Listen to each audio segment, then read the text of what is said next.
Perkenalkan, nama saya Revanda Virgio Mahardika. Saya Intan Mardiani. Saya Nabila Febriana S.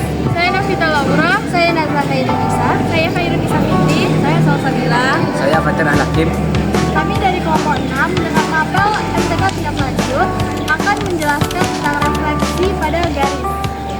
Ada juga tujuan pembelajaran. Yang pertama itu menemukan konsep refleksi pencerminan pada suatu benda dengan benar. Yang kedua, melukis garis bayangan hasil refleksi pencerminan dengan tepat. Yang ketiga, memecahkan masalah dalam kehidupan sehari-hari yang berkaitan dengan refleksi pencerminan dengan tepat. Tujuan refleksi adalah untuk meningkatkan evaluasi yang berlanjut dan jenjang. Refleksi atau pencerminan dalam transformasi geometri berarti suatu perpindahan dalam memindahkan titik dengan sifat dari suatu cermin dasar. Apa itu refleksi terhadap garis? Dalam matematika, refleksi terhadap garis merupakan bagian dari transformasi geometri. Jarak setiap titik bayangan ke garis pencerminan sama dengan jarak setiap titik bangun ke garis pencerminan. Terhadap garis dalam kehidupan sehari-hari adalah saat kita bercermin. Titik di mana cahaya yang datang dari kita dipantulkan oleh cermin. Titik pencerminan ini berada di permukaan cermin tepat di depan kita. Jarak antara kita dan titik pencerminan di permukaan cermin. Jarak pencerminan ini sama dengan jarak antara kita dan refleksi diri kita sendiri di cermin. Adalah penggunaan konsep pencerminan atau istilah lainnya adalah refleksi. Lalu, seperti apa sih konsep refleksi itu dalam matematika? Refleksi itu artinya kita memetakan setiap titik dari suatu bangun yang akan dicerminkan terhadap garis pencerminan. Pada materi refleksi ini, kita akan mencari bayangan dari suatu titik atau bangun yang dicerminkan terhadap suatu garis. Kita sebut garisnya dengan garis pencerminan. Coba kalian perhatikan segitiga ABC yang dicerminkan terhadap garis K ini. Setiap titik dan bayangannya mempunyai jarak yang sama terhadap garis pencerminannya. Dan untuk perhitungan jarak dari titik yang akan dicerminkan terhadap garis pencerminannya juga harus tegak lurus. Selain itu, bentuk bayangan dan bangun yang dicerminkannya itu sama, namun dengan posisi yang terbalik. Ya kan? Oke. Terhadap garis Y sama dengan X. Garis Y sama dengan X itu yang kayak gimana sih? Nah, ini adalah garis Y sama dengan X. Kita akan mencerminkan titik A terhadap garis ini. Jarak titik A terhadap garisnya bukan yang ini ya, tapi harus tegak lurus terhadap garis. Jadi, jaraknya adalah ini. Di sini terlihat jaraknya adalah sebesar 2,5 dari diagonal petaknya. Sehingga jarak bayangannya pun sama, yaitu 2,5 dari diagonal petaknya. Jadi titik A aksennya adalah 2,-3. Terakhir, pencerminan terhadap garis Y sama dengan negatif X. Garis ini kebalikan dari garis Y sama dengan X, sehingga arah garisnya seperti ini. Kita cerminkan titik A-nya terhadap garis, dapatlah bayangannya titik A aksen negatif 2,3.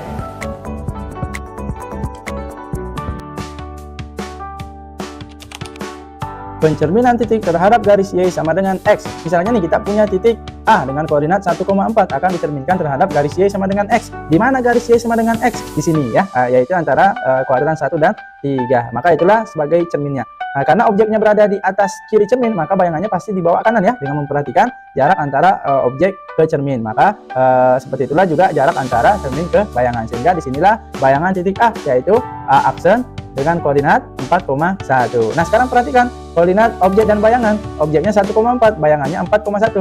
Berarti tinggal ditukar aja gitu ya. Sehingga dari sini kita bisa simpulkan bahwa pencerminan terhadap garis Y sama dengan X dapat dituliskan dalam rumus. Jika ada titik A dengan koordinat X, Y dicerminkan terhadap garis Y sama dengan X, diperoleh bayangan, yaitu A aksen dengan koordinat Y, E. untuk video kali ini kita akan belajar refleksi atau pencerminan terhadap garis Y sama dengan X. Nah, di mana ketika ada sebuah titik A, misal nih di X, Y, jika dicerminkan terhadap garis Y sama dengan min X, maka nanti A aksen atau bayangannya rumusnya yaitu min Y, min X ya. Nah, misal nih ada sebuah titik A di 2,2 dicerminkan terhadap sumbu Y sama dengan min X, nanti A aksennya yaitu kita lihat X di sini kan sama dengan 2 ya. X sama dengan 2. Nah, rumusnya X itu kan sama dengan min Y. Berarti X itu kan sama dengan min Y. Y di sini kan adalah 2, berarti nanti X aksennya yaitu berapa? Min 2 ya. Kemudian Y di sini kan 2. Karena Y Y aksen itu sama dengan min X. Maka nanti Y aksennya adalah min X-nya kan 2, berarti min 2.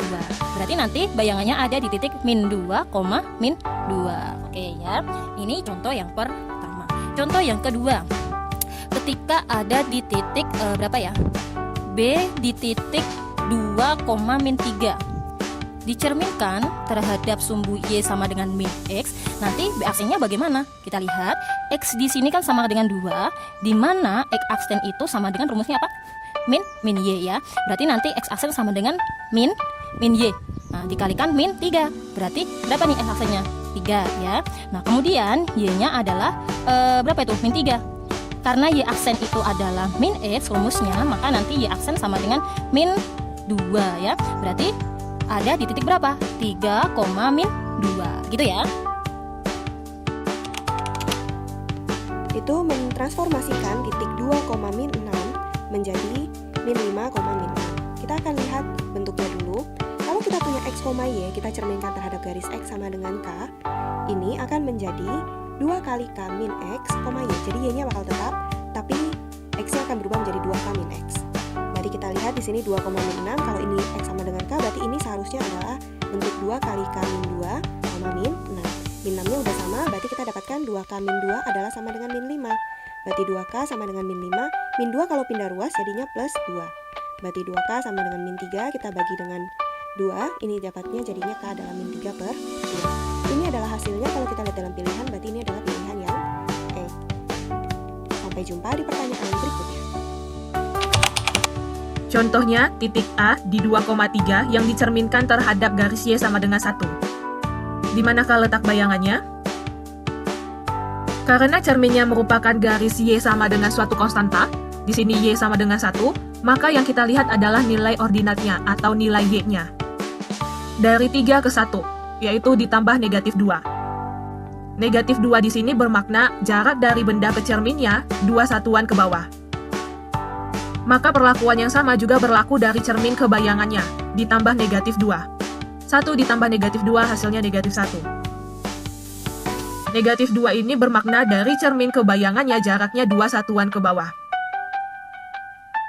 Sedangkan nilai absisnya atau nilai X-nya tetap, yaitu 2.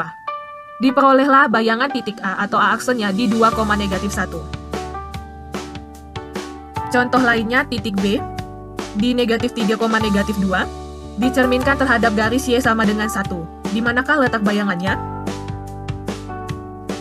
Karena cerminnya merupakan garis Y sama dengan suatu konstanta, di sini cerminnya garis Y sama dengan 1, maka dilihat nilai ordinat atau nilai Y dari benda dan cerminnya. Negatif 2 ke 1 yaitu ditambah 3. Tambah 3 di sini bermakna jarak dari benda ke cermin 3 satuan ke atas. Jarak dari cermin ke bayangan pun 3 satuan ke atas. Atau ditambah 3, 1 ditambah 3 hasilnya 4. Sedangkan nilai absisnya atau nilai X-nya tetap, yaitu negatif 3.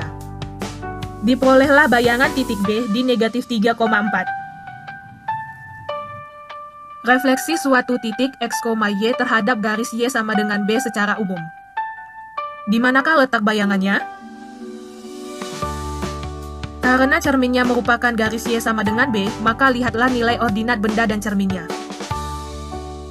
Dari nilai Y untuk memperoleh nilai B, dilakukan operasi kurang, yaitu dikurang Y, lalu ditambah B.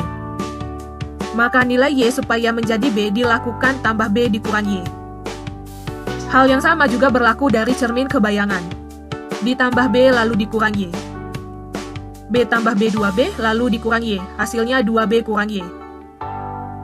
Sedangkan nilai absisnya atau nilai X-nya tetap. Diperolehlah bayangannya di X, 2B kurang Y. Jadi suatu titik X, Y yang dicerminkan terhadap garis Y sama dengan B memiliki bayangan di X, 2B kurang Y. Kesimpulan, refleksi adalah transformasi dengan memindahkan titik atau bangun datar ke titik dan bangun datar lainnya dengan menggunakan garis refleksi sebagai pusat. Cukup sekian penjelasan materi dari kelompok kami. Kami tutup. Wassalamualaikum warahmatullahi